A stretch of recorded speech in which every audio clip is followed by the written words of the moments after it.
Assalamualaikum dan salam sejahtera. Saya wartawan Miss Janatul Faidah binti Yusof dari TVPSS Zuno ingin melaporkan perkara yang sedang berlangsung pada hari ini, iaitu sambutan Hari Kurikulum pada hari Sabtu 23 Ogos 2025.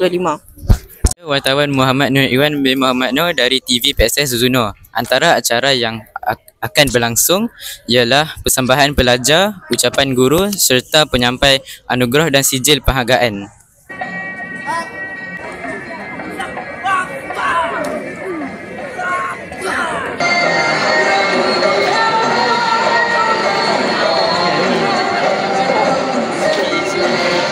Merapikan majlis besar pada hari ini.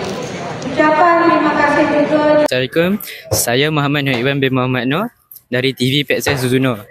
Boleh cikgu kenalkan diri?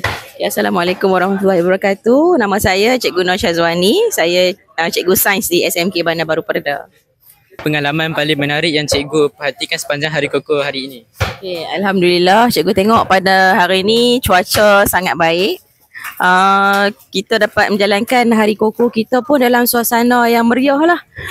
Dan terdapat juga pelbagai aktiviti, rumah hantu, trampolin, giant bubble, yang mana saya dapat lihat pelajar-pelajar SMK Bandar Baru Perda ni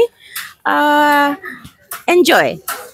Dapat orang kata berbelanja dengan kupon yang ada, kemudian menikmati jualan-jualan yang ada pada hari ini. Dan cikgu harap Hari Koko ini dapat diteruskan lagi lah untuk tahun-tahun yang mendatang dan menjadi aktiviti yang terbaik untuk pelajar-pelajar SMK Bandar Baru Perda. Itu saja. Assalamualaikum, saya Muhammad Nur Iwan bin Muhammad Nur dari TVPSS Zuno. Boleh perkenalkan diri? Nama saya Siti Nur Zahira. Saya Nur Aladania. Kami dari kelas 2B. Boleh berikan dua aktiviti yang paling kamu suka hari ini? Kami suka trampolin Dan rumah hantu. Itu je. Assalamualaikum, saya Muhammad Nur Iwan bin Muhammad Nur dari TVPSS Zuno. Boleh kenalkan diri? Ya, saya Muhammad Azim bin Muhammad Isyuddin. Boleh berikan dua aktiviti yang paling kamu suka hari ini? Okey, jadi aktiviti yang paling saya suka adalah macam contoh kat sini adalah trampolin lah. Lepas tu kita ada rumah hantu. Dan juga selain daripada aktiviti tu ada juga macam sektor-sektor macam pendidikan lah. Macam contoh pendidikan pasal STEM. Lepas tu masuk ke KV pun semua memang ada kat sini lah. Jadi saya sangat gembira kerana kejohanan Karnival Kurikulum ni diadakan pada hari ini. Ini menjadi wadah menghargai bakat dan semangat kebersamaan warga SMK Bandar Baru Perda.